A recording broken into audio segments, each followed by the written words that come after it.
Hey guys, in this guide I'm going to explain to you how you can switch from AT&T to Mint Mobile, and it's really easy and simple, guys. So I'm going to show you how to do this step by step. So basically, you need to bring your phone. So if you already have a phone, bring it to Mint Mobile, okay? Make sure it's actually unlocked and compatible with their network. If it is paid off, that is perfect. Otherwise, you'll have to get a new phone, okay? Then once you do that, guys, you need certain things.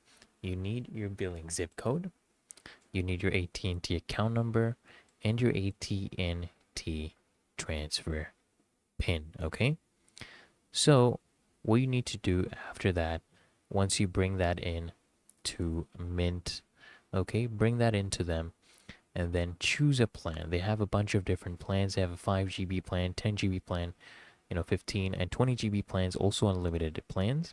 Choose whatever plan you want, and then download the Mint Mobile app.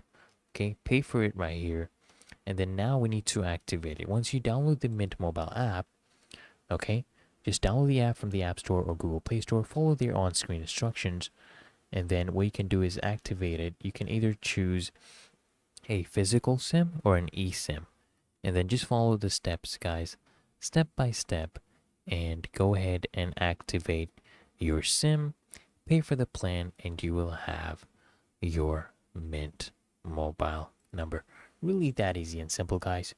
So I hope this guide was of value to you. If it was, guys, consider smashing the like button as well as subscribing to frequently asked questions, and I'll see you in the next one.